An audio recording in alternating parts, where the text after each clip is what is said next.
Welcome back to the channel, baby. Yeah. What it do, HalfAndJai family? Welcome back to the channel, baby. Yes. It's your boy Half. And your girl Jay. And we back with another reaction video.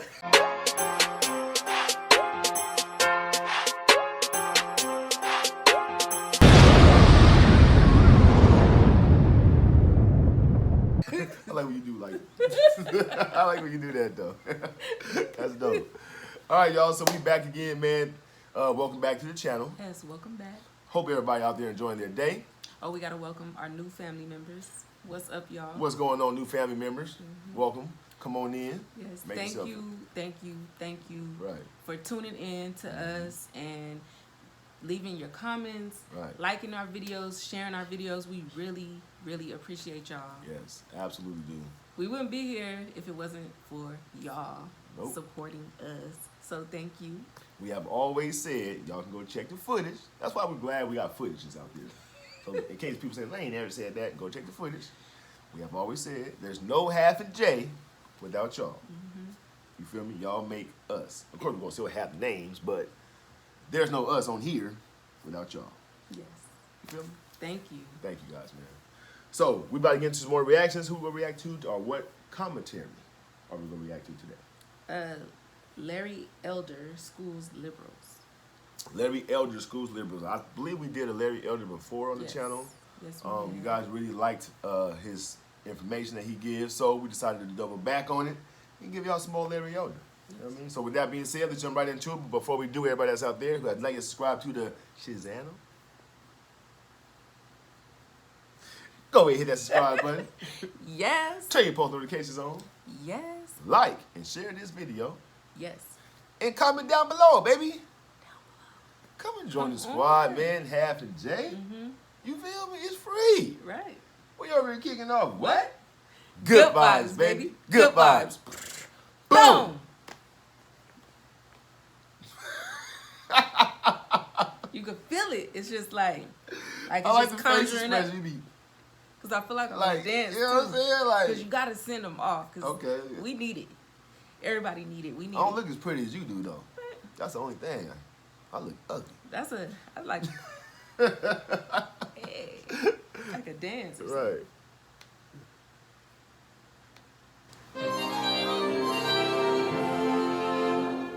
Woke liberals are making race relations worse. The good news is, have you noticed that race relations comes down to this? How black people feel about white people and how white people feel about how black people feel about white people. I was in the Phoenix airport the other day, walking through, this is real early in the morning, I had a couple hours to kill, and a young white man came walking towards me wearing a black t-shirt with white lettering that read, "Protect Black Women." Now both of us were wearing a mask, but I couldn't help it. I went up to him and I said, "Excuse me, may I ask you something? How is it that black women are not protected?" He seemed a little taken aback at first, and then he said, "Well, in every way." I said, "In what way?" He said, "In every way." I said, "Well, if it's in every way, it should be easy for you to tell me one way. Tell me one way black women aren't protected." And he said, "Well, they're not paid the same." I said, "They're not paid the same as white women?" He said, "Yeah." I said, "For doing the same work?" He said, "Yeah." I said, "Why does any white woman have a job?" He said, "What do you mean?" I said, "If I'm an employer and I have white women and I can hire black women for less money and they'll be equally productive, why wouldn't I fire all the white women and hire just black women?" And he went, "Well, that would be illegal." I said, "Since the 60s, it's been illegal to pay somebody unequally for the same work." I said, "What you're saying is just not true." The Department of Labor did a study on this, and when you compare apples to apples, women versus men who have the same educational background, same work experience, there's virtually no difference in their income. In fact, young women out-earn young men in almost every major city. And he started walking away, and he said, "I really don't want to have this conversation right now." I said, "Maybe next time, a different t-shirt." I asked the man for some evidence. Where was it? If the defense wishes, he may question the witness and bring out his side of the case. No questions. Well, it's systemic racism. And if it's so obvious, so widespread, so pervasive, How come nobody seems to be able to come up with any proof? Remember Cedric Richmond, the black congressman who told AG Bill Barr he was engaged in systematic racism? Attorney General Barr, you started your testimony with eloquent words about the life and legacy of John Lewis fighting systematic racism, voter intimidation, civil rights. The one thing that you have in common with your two predecessors, both Attorney General Sessions and Attorney General Whitaker, is that when you all came here and brought your top staff, you brought no black people. That, sir, is systematic racism. That is exactly what John Lewis spent his life fighting. And so I would just suggest that actions speak louder than words, and you really should keep the name of the Honorable John Lewis out of the Department of Justice's mouth. Well, Harvey Levin of TMZ and I had a pretty feisty conversation in which he argued that President Trump was essentially being racist for not recognizing systemic racism. The conversation started out okay, but it went south pretty fast.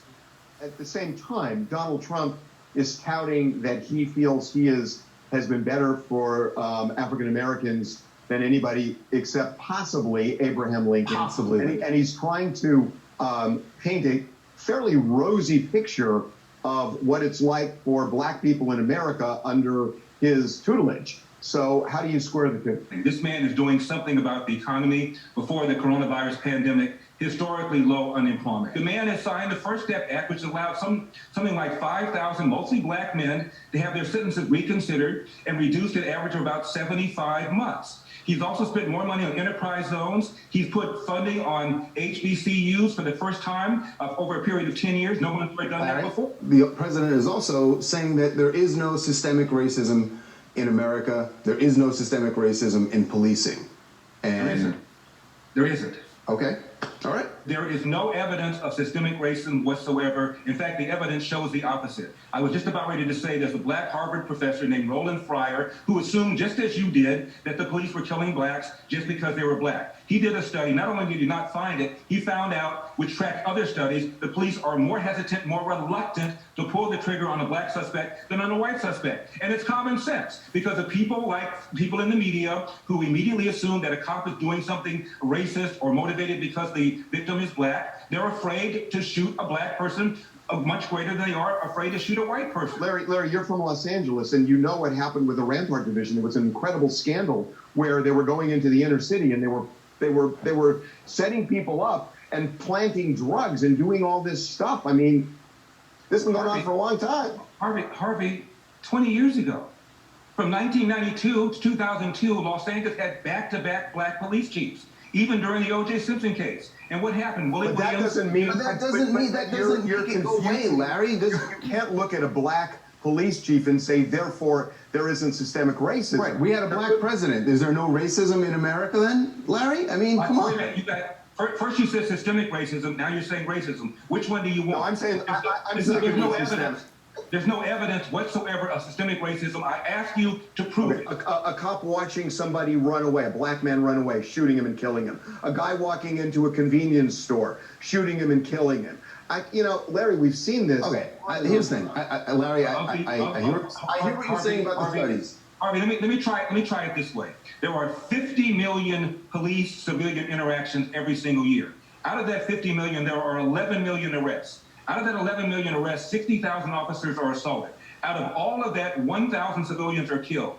Half of them are white, 250 of them were black. Almost all of them were resisting with a weapon or resisting violently. When you get down to unarmed black men being shot by white cops, you're talking about less than 4% of the total. And unarmed does not mean not dangerous. Michael Brown was unarmed, but he was reasonably perceived as dangerous. It is rare, Harvey. You guys are exaggerating this. When a white person gets killed by a cop, nobody gives a damn. When a black person gets killed by a cop, people are out in the streets. And in Philadelphia, you're talking about a city where the captain of the city council is black. Almost every single member of city council is a Democrat. They've had black mayors. The police chief is a black female, and you're still talking about systemic racism? It's ridiculous. You ought to be ashamed of yourself, really. You're making the country worse. We actually, You're making Larry, Larry, I'm making the country worse. Larry, I'm going to be very clear about something. Hold on, Charles. I sleep just fine at night, and maybe you do too, and that's fine. So we're going to disagree on this. Maybe you should be. Maybe you should be, Larry, because there is a The facts are on my side. The facts are on my side. The facts are not on your side. and you are relying on statistics, and you are not looking at humanity. It's called Larry. facts. It's called facts. Did he really say you are relying on statistics, not looking at humanity? You are relying on statistics, and you are not looking at humanity. It's called Larry. facts. He sure did. Oh, the humanity. Democrats are really, really big on humanity, you know. Living with the knowledge that no matter how hard we try, how much good we do in the world, there will be far too many who will never see our humanity. But when Trump reached out to blacks, you know, humanity to humanity, what happened? It was a bunch of mediocre Negroes being dragged in front of TV as a photo op for Donald Trump's exploitative campaign against black people. And when a congressman brought during a hearing a black female employee of Donald Trump to show that Donald Trump was not racist, he was accused of bringing a prop. Right. And when Kanye West was invited to the Oval Office and went and embraced and supported President Trump, Don Lemon called him a minstrel show. I have no animosity for Kanye West. I'm just going to be honest, and I may get in a lot of trouble for it. I actually feel bad for him. What I saw was a minstrel show today.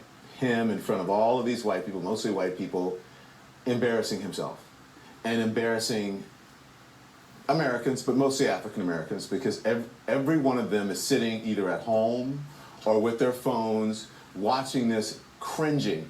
I couldn't even watch it. I had to turn the television off because it was so hard to watch. Because of his beliefs, Right. it was so hard, cringe-worthy to watch. Because I feel like an agenda is being pushed very hard on minorities to stay Democrat and vote Democrat. And it's being pushed very hard. I seen it with Larry Elder and TMZ going back and forth. Right. Like, it feels like it's being forced. Like they're getting funded or something. Right. Like, you know what I'm saying? Like, the Democrats are that's funding them or crazy. something. Right. Like that. You know what I mean? Like, keep pushing that agenda. Right. They're gonna keep voting Democrat. Because why would Trump pardon so many, you know what I'm saying? Right. Blacks the way he did. Right. If he was racist. Right. You know what I'm saying? I don't know, honey. He couldn't even watch. He had to turn the TV off. Right, that's I crazy. had to turn the television off because it was so hard to watch. So if you don't bring a black person to a hearing, you're guilty of systematic racism. Right. And if you do, well, you've engaged in a minstrel show. Can't win. You can't. You know, this sort of thing happens when you ask people who are just convinced about systemic racism, institutional racism, structural racism, for some facts. Here's what happens. Because black people, in most cases, in many cases, were descendants of slaves, that racism as an institution, that it just, a certain amount of it just exists. 2015? Give me the most blatant racist example you can come up with right now. I think you could probably find evidence that, in general, cops are more willing to shoot if the perpetrator is black. What's your data? Than white. What's your basis for saying that? Last year... Well, look, I know a lot of people would say, look what's going on in Chicago. I know what they would say. Yeah. I'm talking about what the facts are. 965 people were shot by cops last year and killed. 4% of them were white cops shooting unarmed blacks. In Chicago in 2011, 21 people were shot and killed by cops. In 2015, there were 7. In Chicago, which is a third black, a third white, and a third Hispanic, 70% of the homicides are black on black. About 40 per month, almost 500 per year last year in Chicago, and 75% of them are unsolved. Where is the Black Lives Matter on that? The idea that a racist white cop and shooting unarmed black people is a peril to black people is BS. It's complete and total BS. And the reason for these so-called activists saying this is the assumption that racism remains a major problem in America. The media, CNN, especially MSNBC, runs down whenever a black cop shoots somebody. I don't mean to pause it, man, but I'm just thinking about some stuff right now, and this goes all the way back to when we in like elementary school. Mm-hmm. No matter what color you are, Mm-hmm. right? But you got a kid who's smart, Mm-hmm. who likes to do their homework, who comes to class, who raises their hand, answers the questions, and who sits in front of the classroom. That student is always the one being talked about. Oh yeah. Oh yeah. You know what I'm saying? And this is what this reminded me of right Mm-hmm. now. It's reminding me that Larry Elder is the little kid. He's very intelligent, very smart. You know, Everybody want to pick on him. Everybody want to pick on him. Mm-hmm. You know what I'm saying? Because I'm smart, I'm educated, because I like to do my homework. Right, right. You know what I'm saying? Like, right. That is crazy, man. That's crazy. These so-called activists saying this is the assumption that racism remains a major problem in America. The media, CNN, especially MSNBC, runs down whenever a black cop shoots somebody, and it's some march on Washington. It's ridiculous. Right. Black people, half the homicides in this country are committed by and against black people. Last year there were 14,000 homicides. Not talking about suicides, I'm talking about homicides. Half of them were black, 96% of them black on black of that 7,000. 90%. Where's the Black Lives Matter people on that? Finally, if you have any doubt about which side is more empathetic than the other, consider this delightful phone call that I received from, let's call him a swing voter. You one ignorant, stupid them big flapping lips of yours remind me of Charlie, you stupid. I have never seen a mother as you. You Trump licking mother you. What a disgrace you are. Damn. You ignorant mother. You down, lick his oh. You a dirty, nasty, stinking, big lip mother. Something tells me I'm not in the will. I'm Larry Elder, and we've got to cut to the seat. I'll see you next time. It's good that he got a sense of humor about it, right? Though. Like, you know what I'm saying? He don't take it all personal, right? Like a lot of people do, man. He's educated. You know, he's educated, right? So he don't got time for that, like. Right. That's. I don't know, man. But we get that type of feedback. Yeah. Just like I said, when we go to events, and I'm not even gonna put. Right. Well, we rented a car, y'all. And the person we rented the car from, she watched our channel. She told us how that we ticked her off because of our content. Right. Shout out to you, girl. Right. Shout out to you. And we have still love you. Yeah. We have lost subscribers. Yeah. Because, you know, the content that we react to. You know what I'm saying? But we have gained subscribers also. Right. And it's just one of those things. Yeah. You know, it's like when you run for the president, you go lose some friends and you go gain some friends. You know, or it's like when you start realizing what you used to believe in is not true, so you start believing in something else. You'll lose some friends and you go gain some friends. So. And when you grow, when you're growing personally, right? A lot of people feel that you changed or you're acting funny, but it's just growth. It's just you can't be the same person forever. All the time. Right. You have to grow each day. Each day is. That's why we go to sleep at night, wake up in the morning to start a new day on a new journey. Yeah. And that's why we have birthdays. Yes, and that's where we're at in our life. Like, we're growing, so a lot of people feel that we're acting funny or we changed, and you know, we're just different people. But I mean, we have to be different. We have to learn and grow and become better humans at the end of the day. Right. Better versions of ourselves. Right. You know, ain't no need to be stuck still back in 15 years ago. Right, because I can honestly say, like, I was very miserable. Like, you know how they say misery loves company? Like, everyone around me was just feeling my misery. Right. Because I was down. You know, I wasn't feeling good about myself. Right. You know? Right. Well, y'all let us know how y'all thought about this one with the Larry Elder. Comment down below. Give us your thoughts. We definitely appreciate everybody stopping through. Yes, all our new family members that joined us and subscribed to the channel. We thank you guys. Thank you. And all our long-term family members. Yes, we absolutely thank you guys. for sticking saying? by us, y'all. That's real talk, man. Like, we really appreciate you guys, man. All the ones who stuck with us through all the transitions we did. And, yes. You know what I'm saying? All that. Everything. Right. Y'all. Matter of fact, if you've been with us for at least a year, if y'all stuck with us to the end of this video, just put a thumbs up down there in the comment section. We wanted to just see who's all still rocking with us, even though we're going down a different lane right now. Right. You know? So, right. Let's jump into some shout-outs. Okay, first shout-out goes to Linda Arts. What's up, Linda Arts? Linda Arts with a Z. Shout out to you. Yes. Hope you enjoyed that reaction. Let us know what you thought about the Larry Elder. Yes. Leave your comment down below. And hopefully you come back and join us for some more. Yes, come back. The second shout-out goes to Richard Martin. What's up, Richard Martin? Richard Martin, what's going on, man? Shout out to you. Hope you definitely enjoyed that Larry Elder. Comment down below. Let us know what you thought about it. Yes. Appreciate you stopping through. Yes, we do. And we'll catch you guys in the next reaction video. But before we let you guys go, make sure you go out your way to have yourself a beautiful day. And we'll catch y'all next time. Yes. Peace. Peace. Mwah.